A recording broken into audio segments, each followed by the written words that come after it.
Kita merasa miris menyaksikan hari demi hari belakangan ini, di mana musuh-musuh Islam makin kuat menekan kita. Dengan propaganda mereka di media, mereka melancarkan standar ganda. Di satu sisi mereka butuh dengan kekayaan alam kita, di sisi lain mereka takut dengan kebangkitan kita. Betapa tidak, mereka tidak bisa lagi melakukan berbagai macam cara. Sudah habis ide kayaknya, bagaimana cara memerangi umat Islam yang sebentar lagi akan bangkit. Saya sudah beberapa kali menyampaikan dalam kajian demi kajian bahwa mereka pernah berkumpul di tahun 2005. 15 negara Eropa mengirimkan intelijen terbaik mereka, berkumpul di markas CIA, Central of Intelligence of America. 15 negara ini mengirimkan intelijen terbaik mereka, berkumpul di Langley, Virginia, Amerika Serikat, membicarakan tentang siapakah yang akan menguasai akhir zaman ini. The future belonging to our country or to our religions.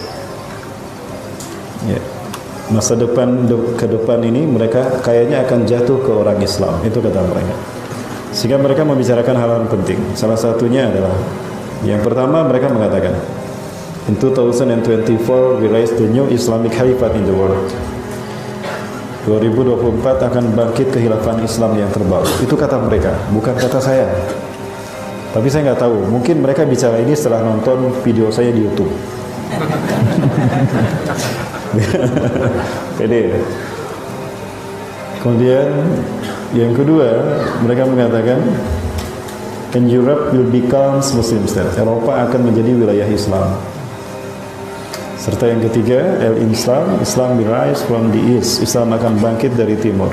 Mungkin gitu bahasa Inggrisnya, saya nggak bisa bahasa Inggris. Itu kata mereka. Pertanyaannya, telunjuk mereka ngarah kemana?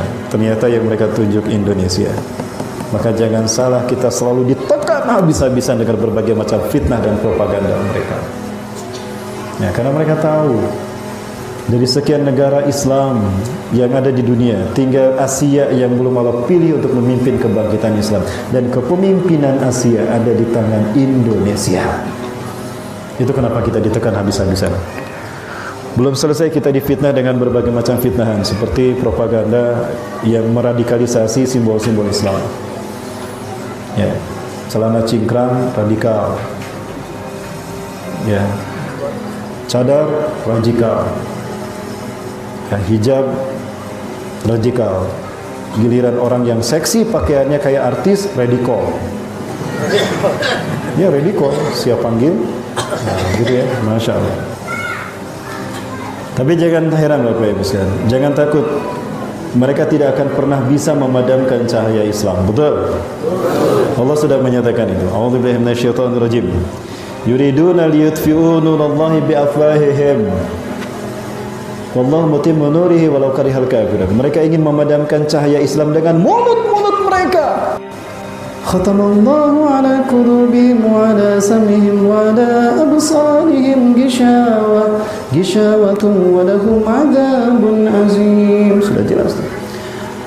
Di mata mereka ada penutup, telinga mereka tertutup, hati mereka pun tertutup, sehingga mereka tidak bisa membedakan mana hak mana batil, karena dunia sudah ada dalam hati mereka. Jadi jangan percaya sama mereka. Betul? Alhamdulillah. Kita umat Islam yang paling toleran. Kalaupun kita merasakan sakitnya saudara-saudara kita dibantai di Rohingya, Uyghur oleh mayoritas Buddha, orang-orang Buddha yang minoritas di tanah air kita tidak dibantai habis.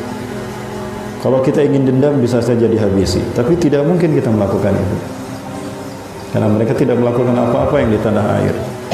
Ini toleransi kita. Baik Bapak Ibu, kita tidak membahas itu. Intinya fitnah demi fitnah akan kita hadapi Bapak Ibu, dan sampai kita murtad. Itu target mereka.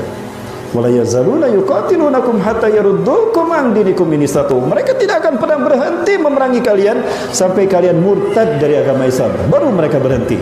Dan sekarang sudah banyak yang murtad. Rame-rame murtad dengan mengatakan selamat Natal dan tahun baru. Murtad itu. Jangan ragu, murtad.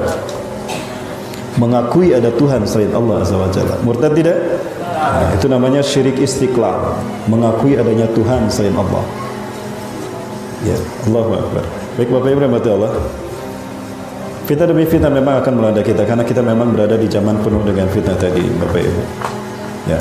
Dan itu merupakan isyarat kita berada di dekat pintu gerbang hari kiamat. Kita bukan lagi dekat dengan hari kiamat, Bapak Ibu, tapi kita berada di pintu gerbang kiamat.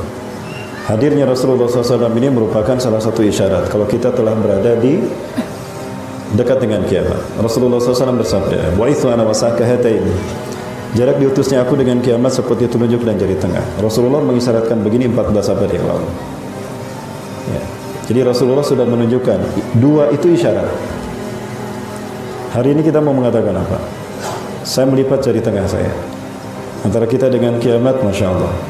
Sepertinya kita berada di pintu gerbang kiamat. Ya. Kalau angka 1 berarti waspada ya, awas. Betul? Waspada. Kalau ini isyarat. Kalau 1, waspada. Kayaknya udah lupa nih. Kalau 2 itu isyarat. Kalau 1, waspada. Kalau waspada berarti dekat dengan kehancuran, dekat dengan kebangkrutan, dekat dengan kebinasaan. Itu waspada.